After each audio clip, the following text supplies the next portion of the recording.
Let me tell you about a friend of mine named Marcus.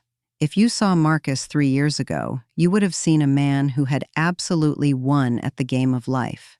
He was 58 years old, he had just sold his share in a mid-sized logistics firm, and he had that specific kind of exhaustion that comes with having money but no time. He looked at the rest of his life, the commute, the gray skies of the Midwest, the empty nest, and he decided he was done. He didn't just want to retire, he wanted to ascend. So Marcus did what so many of us dream of doing late at night when we're scrolling through Zillow or watching those international house hunting shows. He bought into a vision. He found this place called the Sanctuary. Now, it wasn't marketed as a retirement home. God forbid you use that word around Marcus. It was branded as an active lifestyle eco-haven down in a lush coastal part of Mexico. The brochure was intoxicating. It promised a community of visionary elders, organic food grown on site, high-speed fiber optics for the digital nomads, and, most importantly, peace.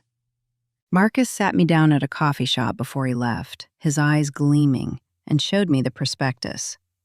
He talked about intentional living and curated neighbors. He said, "I'm buying my freedom." I saw Marcus again last week. He's back in the Midwest. He's living in a 2-bedroom apartment that's half the size of the house he sold to move away. He looks tired, not the good kind of tired from a workout, but the deep spiritual fatigue of a man who realized he set a pile of money on fire because he fell in love with a PDF brochure. He told me, "I didn't buy a home. I bought a prison with a really nice view." Here is the story of how Marcus's paradise turned into a psychological and financial nightmare. And if you are over 40 and thinking about selling it all to move to a community, you need to listen to every word of this. The first 6 months, according to Marcus, were the honeymoon phase. You know how it is. You move in, the weather is perfect, the palm trees are swaying, and you feel like a genius. He was posting photos on Facebook every day, sunset margaritas, group yoga by the infinity pool, smiling neighbors. It looked like he had cracked the code. But then, the curated community started to reveal its true colors. When you buy into these gated, lifestyle-specific communities, whether they are 55-plus parks in Florida or expat compounds in Mexico, you are not just buying real estate. You are entering into a business contract with your neighbors. And in Marcus's case, the business was everybody else's business. It started with the Harmony Committee. That was their version of an HOA. Marcus thought because this was a laid-back community, the rules would be loose. He was dead wrong. The rules were just different. Instead of being fined for having grass that was too long, he was getting cited for having negative energy, or more specifically, for installing the wrong kind of water filtration system that wasn't on the approved eco-vendor list. He told me about the first time he got a violation notice. He had invited his brother down for a week. His brother is a loud, boisterous guy, great heart, but he smokes cigars and laughs like a foghorn. Apparently, 2 days into the visit, Marcus got an email from the committee. A neighbor, a woman we'll call Serena, though I bet her real name is Susan, had lodged a formal complaint about toxic pollutants and noise pollution disrupting her mindfulness hours. Marcus thought it was a joke. He went over to talk to Serena, thinking they could hash it out like adults. But when he got there, he realized something terrifying. These people didn't have jobs. They didn't have commutes. They didn't have kids to shuttle to soccer practice. What they had was time, infinite, unstructured time. And when you give controlling people infinite time, they weaponize it. Serena didn't want to resolve the conflict. She wanted to win it. She had logged the exact timestamps of the cigar smoke. She had video footage of his brother laughing on the patio. That's when Marcus realized the first hard truth. In a community designed for people who have checked out of the real world, the community becomes the world. The politics of the cul-de-sac become the United Nations. It was high school all over again, but with higher stakes and wrinkles. Then came the silence.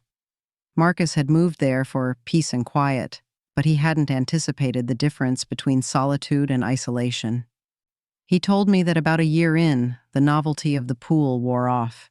He's an intellectual guy. He likes debating politics, talking about the economy, discussing books. But the social culture of the sanctuary was aggressively shallow. It was a culture of toxic positivity. If you tried to talk about something real, like, say, a health scare or a financial worry, people would literally physically back away from you. They would say things like, "Oh, we don't manifest that kind of energy here."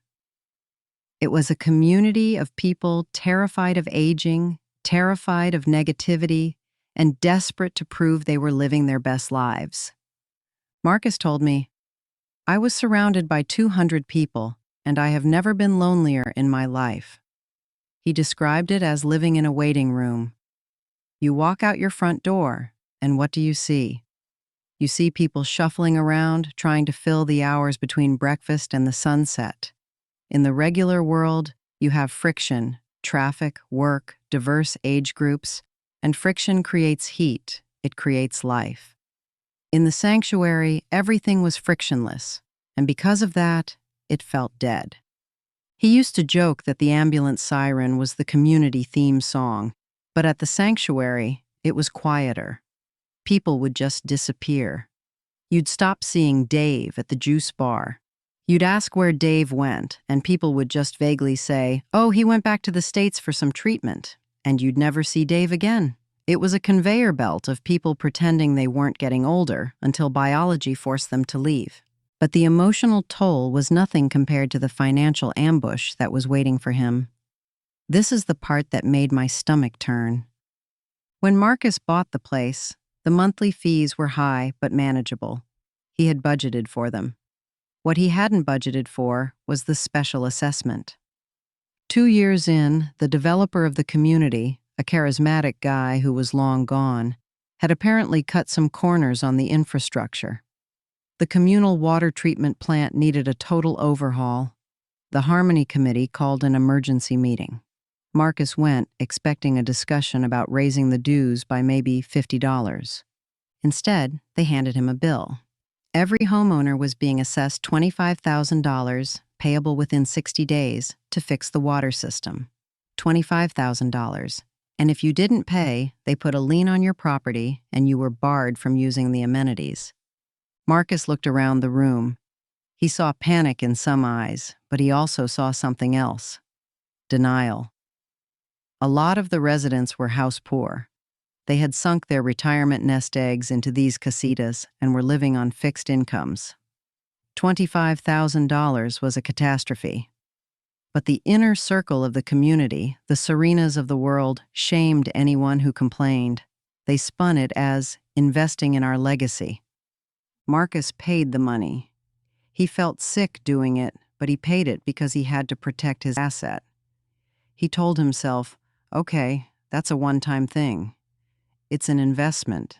It wasn't. 6 months later, it was the roads. Then it was a security upgrade because a gate broke. In the span of 3 years, Marcus's predictable retirement budget had been blown to pieces by nearly $45,000 in unexpected costs. He was bleeding cash to maintain a lifestyle he didn't even enjoy anymore. That was the breaking point. He decided to sell. And this is the trap that nobody tells you about until the for sale sign goes up. When you buy a regular house in a regular neighborhood, your pool of buyers is everyone. Families, young couples, investors, retirees. When you buy into a niche lifestyle community, especially one with age restrictions or specific values, you have eliminated 95% of the market. You are looking for a buyer who is exactly the age you were, with exactly the money you had, who is dumb enough to believe the dream you are now trying to escape. Marcus listed the house for what he paid, plus the cost of the upgrades. The feedback from the real estate agent was brutal. "The market has shifted," she said. "New developments are opening down the road with newer gyms and lower fees. Your unit is looking a bit dated." Dated? It was 4 years old. But in the world of luxury retirement, 4 years is ancient. Buyers want the shiny new toy, not the one with the baggage and the special assessments. To make matters worse, the community itself sabotaged the sale. Remember Serena? Whenever a potential buyer came to look at the property, the neighbors would descend. They weren't being mean, they were being helpful.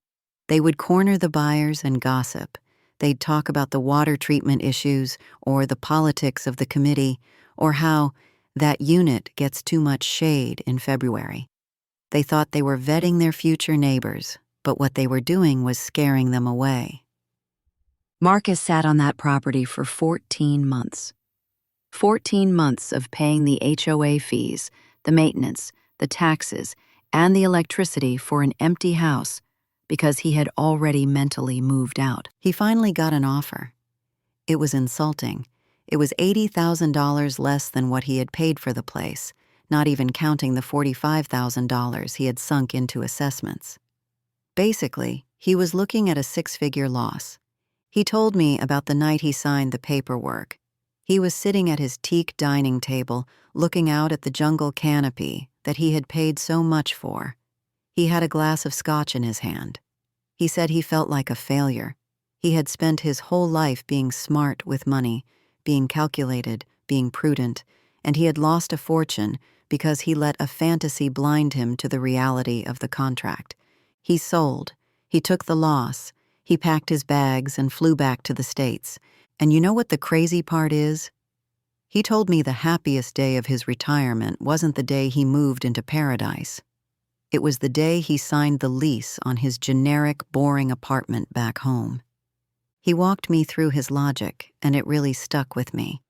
He said, "I realized that I was trying to buy an identity. I thought if I lived in a cool place, I would be a cool person.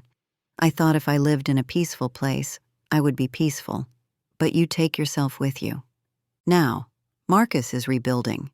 He's joined a local book club, a real one, with people of all ages. He volunteers at a food bank where he meets people who have actual problems, which he says is incredibly refreshing after 3 years of listening to people complain about the humidity impacting their chakras. He sees his daughter every Sunday. He warned me, and I'm warning you now. If you are looking at those glossy brochures with the smiling, silver-haired couples clinking wine glasses, remember what you are not seeing. You aren't seeing the restrictive bylaws that tell you what color your curtains can be. You aren't seeing the clique of bored retirees monitoring your guests with binoculars. You aren't seeing the financial time bombs ticking in the community's reserve fund. And you definitely aren't seeing the depression that sets in when you realize you have segregated yourself from the vitality of the real world. Marcus's advice to me was simple. If you want to retire somewhere, go rent there. Rent for 6 months. Rent in the off-season when it's raining and the tourists are gone. See if you can stand the people. See if you can stand the silence. And for the love of God, keep your capital in the bank where you can see it, not in a stucco box controlled by a committee of strangers. Because, as Marcus learned the hard way, the only thing worse than a job you hate is a paradise you can't escape. Don't let your dream retirement turn into a conveyor belt to the poorhouse. Keep your freedom. Keep your options open. And maybe, just maybe, appreciate the boring, mixed-age, messy neighborhood you're already in. At least there, when the dog barks, nobody calls a board meeting.